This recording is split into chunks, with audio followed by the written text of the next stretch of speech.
tell you for a fact. He did not even know about this until Saturday.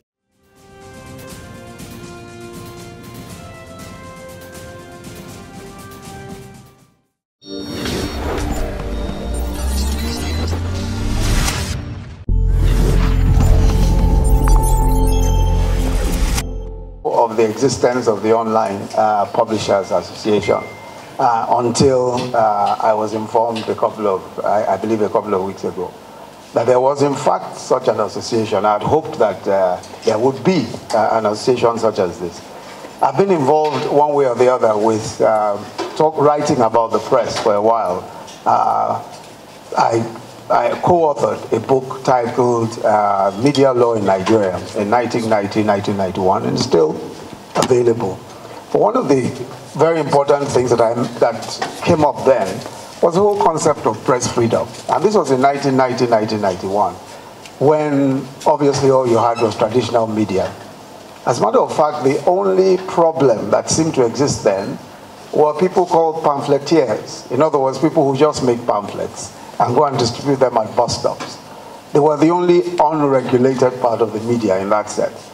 Whoever dreamt that you guys will ever exist? You know, people who actually have websites that can communicate with millions of people or thousands of people, depending on what that may be, within seconds, even greater reach in many cases than traditional media.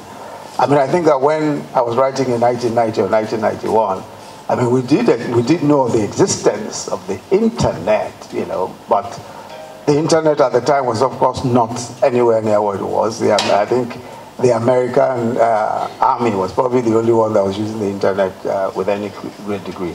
So I think we're in an interesting place today. The press has arrived at its best possible time, and also possibly its worst time. It's the best time for the free press because digital technology and the internet have landed the ultimate definition of freedom of expression.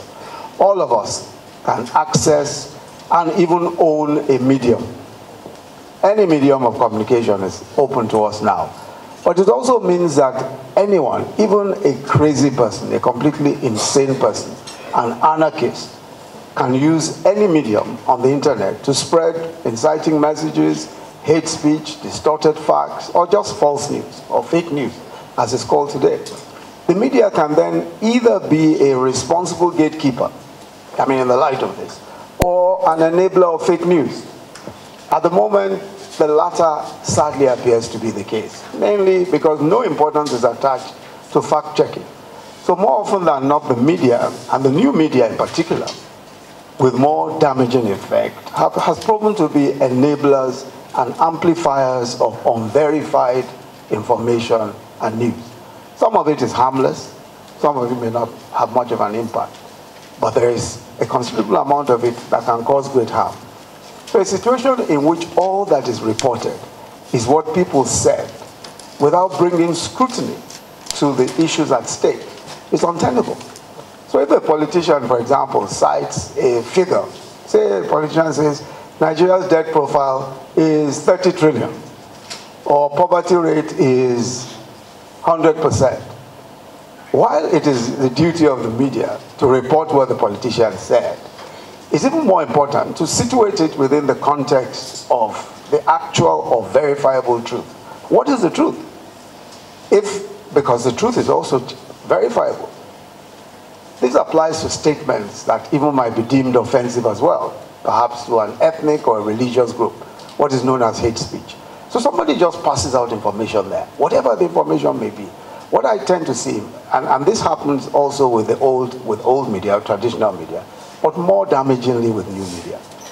Years ago, I was Attorney General in Lagos State, and we were in the opposition, you know. We declared June 12th a public holiday.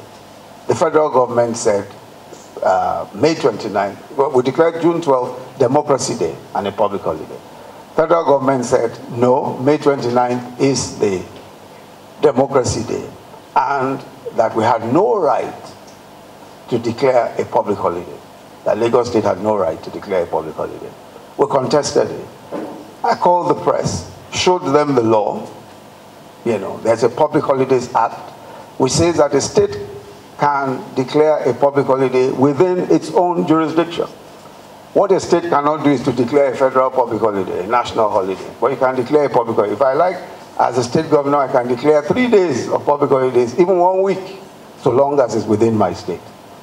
And we showed all that, cited the place, made copies and gave to the press.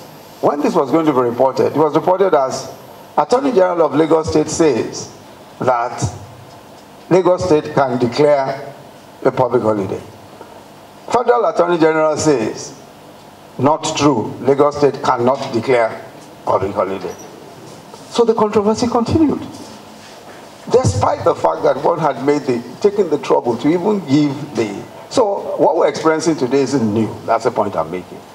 That time and time again, the press, and when you say the press is everybody who owns a medium or uses a medium. The press has just proved to be so lazy about checking facts. So lazy. And it's a dangerous situation. And that is why, in many ways, our press is not where it ought to be. These days, I see some online media that actually do some fact checking, and I've seen quite a few. I've seen the Premium Times, for example, I've seen some fact checking.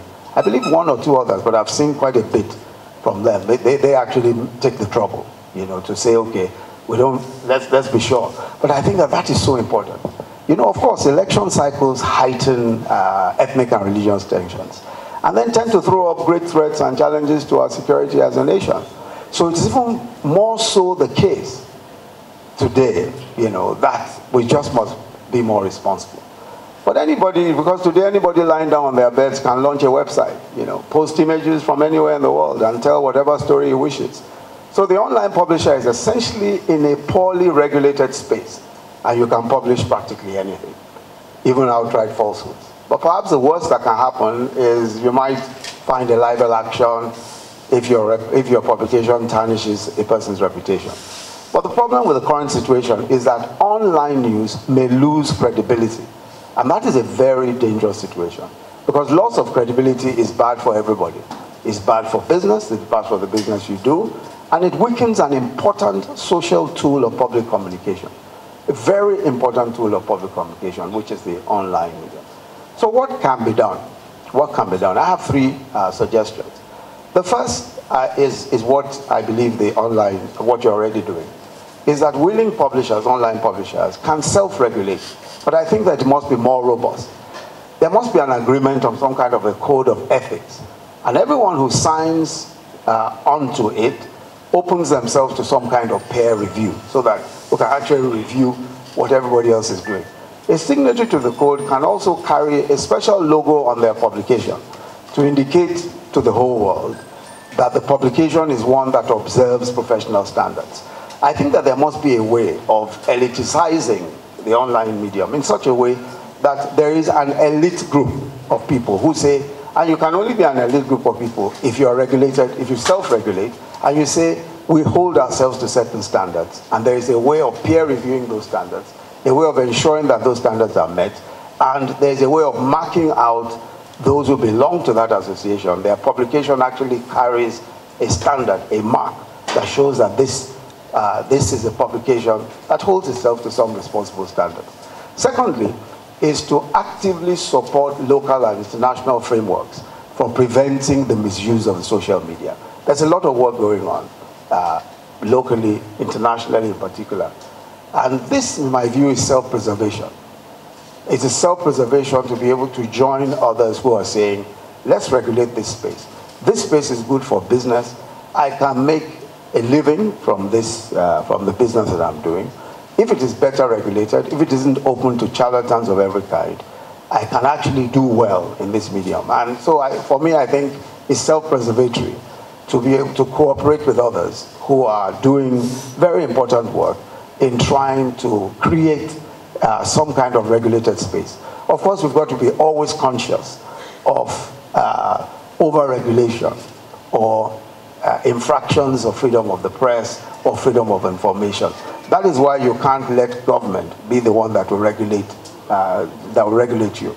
It's important that self-regulation is robust enough to prevent a situation where government or the formal establishment passes laws and things that actually then begin to regulate. I think that once self-regulation is robust enough, it's easier to make the case that you should not have government regulation. Third is to encourage and promote fora such as we have today, where online practitioners can engage and develop by interaction with others. As for elections, I think it affords an opportunity for an online publication to be well established as a credible and speedy source of news and information. News on election results will be so sought after that anyone who can provide them accurately and in a timely fashion will be the go-to site even in the future. So I think that the point to bear in mind is that integrity pays. I mean, it being a publication of integrity always pays. Because while being the first to break news, especially when it's unverified, might bring some traffic initially, but it doesn't take long to lose reputation. It doesn't take long at all. I mean, once the credibility of a publication is damaged, most people will just not take whatever is there seriously anymore. So this election cycle, in my view, offers a unique opportunity for online publications to examine the prospects of agreeing to some ethical baselines and to even appoint some kind of an ombudsperson, I don't know whether you already have that, paid for by the association, whose business is to receive reports of ethical violations and recommend correction or some agreed sanctions.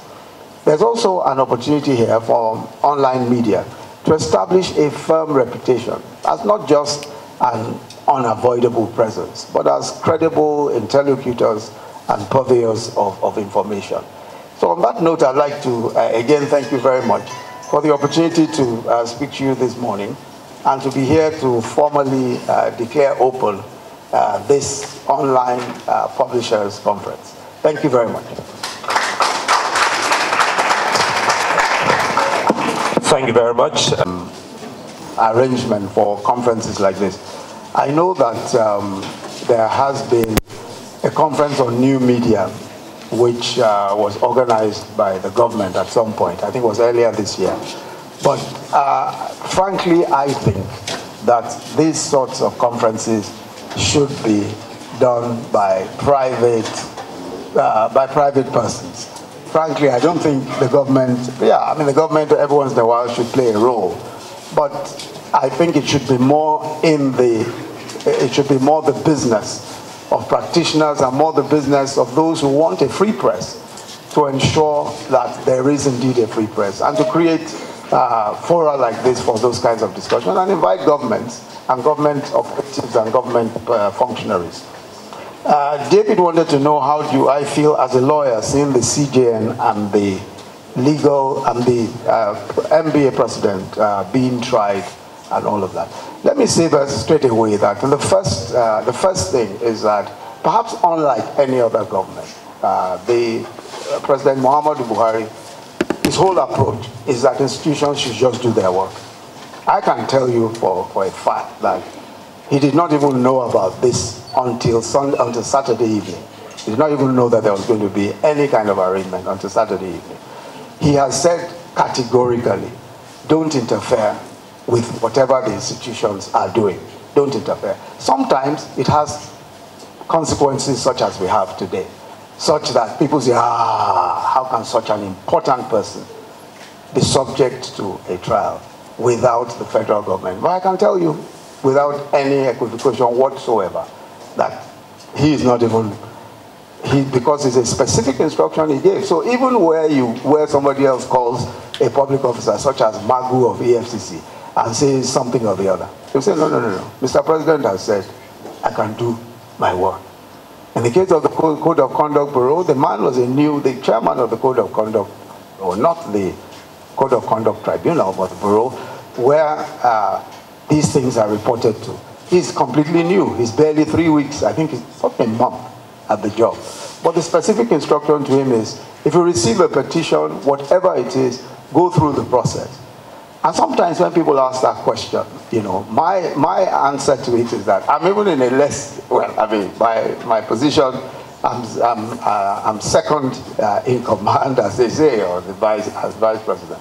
But that's the approach that the president has taken, that if there is credible information, go through it. Sometimes when he's even asked, okay, so how come someone has not been tried? How come that has not been tried? He insists, the time will come when whoever it is will face trial, because the wheels of justice, as they say, will go on. But so my take is that I would rather not have a situation where senior members of my profession were being tried for an offense. Certainly, I'd rather not have that kind of situation. So I don't feel particularly good about it. As a matter of fact, I feel very sad about it, that it's going on at all. I feel very sad about it. But that's my my position on it. But I want to just say that this is the way it works. It's the way it works. In any other part of the world, and this is what we've tried to establish in the past 2.5 years, in any other part of the world, people say all sorts. They will say, oh, why is it that it's only certain people they will say, oh, it's only the opposition, as they say. But the opposition has been in an office for 16 years. Nobody shared this space with them. So if there's going to be any kind of federal prosecution, it's most likely going to be those in opposition. But the only two governors I know so far who have been convicted are APC governors. The only two who have been convicted. They're APC governors. No other governor has been convicted. No governor from PDP, for example. The only two are APC governors. So I think that sometimes the way justice works, first is slow, unfortunately, it's very, very slow. And many times it's interfered with. It's very difficult for you to use the facts because of the way that things are done. But I would like the Online Publishers Association of Nigeria to get more into the facts. Not the rhetoric, but the facts. Okay, so what are the facts here? Is there a valid case here? So that we are commenting on substance. Because we are all interested in a nation where corruption is removed or reduced completely. But the only way we can do that credibly is if you, in the online media, take the responsibility, just as Osiobe had said, take the responsibility of even investigative journalism. This is what happens everywhere else in the world. So somebody is accused of something. If you can go in the way of, why are they accusing him? The reason is because he's a short man, like the vice president doesn't like tall people.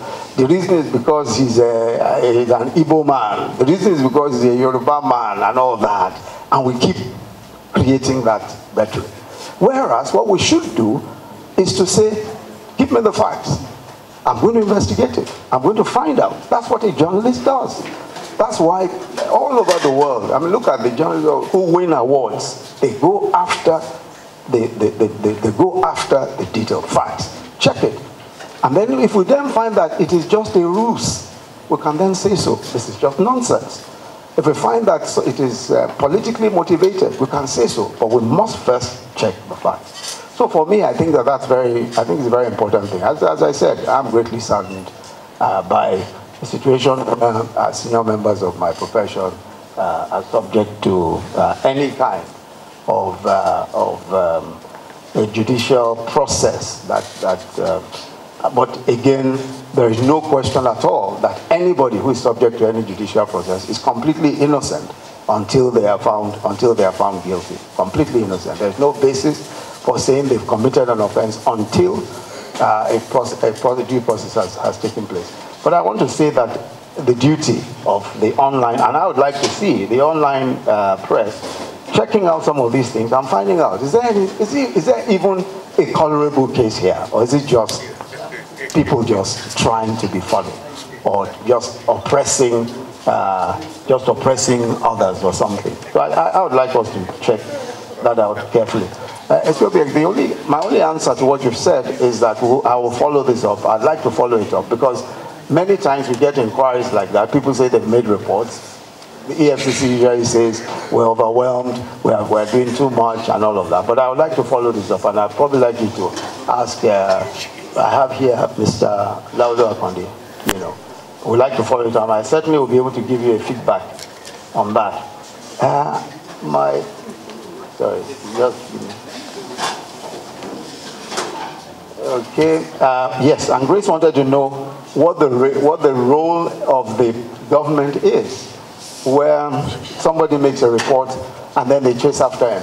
First, let me say, and this may not be very cheerful news. First, let me say that everybody who speaks the truth, who investigates powerful people, who investigates authorities, always exposes themselves to the danger that somebody or the other will come after them. And that's so all over the world. I think that one of the reasons why journalists are given that the kind of rating that we give them, such that we say they are bold, they are courageous, etc., is because there's always a danger that somebody might come after you. But I think the important thing is that we have a system that ensures that if such a thing happens, the judicial process is open, such that you can go through the judicial process to seek redress. And I think that it's important for us to follow through the judicial processes to seek redress. For example, if a person is detained illegally, and there are thousands of cases on that, after your detention, you will go to court and ask for damages and make sure that you follow through. Most people, after detention, they just go and they just do a Thanksgiving service and they continue their lives. But what we should do is to hold the authorities responsible. I've appeared in several cases on behalf of human rights activists or journalists and all of that. People who have been harassed by the police, or my firm has done so. And I think that it is something that we ought to keep emphasizing. The way that we've been able to check executive excesses anywhere else in the world is by holding them to account through the judiciary. And once people see that they're held to account through the judiciary, then the difference is made. It may take a while, but I think it's still worth the trouble. Similarly also, I mean, we who are on the receiving end of good and bad comments have a right also to go and to contest those things in court. For example, I have about 3 or 4 cases in court now. I've sued certain individuals for libel. I'm hoping that when I finally leave this job, I might retire to a fairly comfortable life, having gotten my damages from some individuals who today have taken the liberty to libel me. But I think that it's a judicial process. That's really the best that we can do. I think those are all the questions. Those are about all the questions. Yeah. Thank you very much. I hope. Thanks very much. These are some of the panelists we're having here today, and they're already here. So before Mr. Vice President leaves, let's quickly have our photo session before he leaves.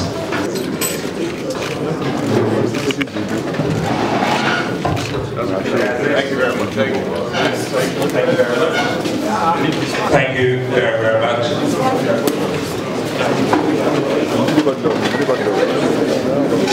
Mr. Vice President, thank you very much. Thank you very much. Have a safe trip. What's the tonic? Oh, what's the tonic? Wow. Watch it, y'all. I'm gonna tell you.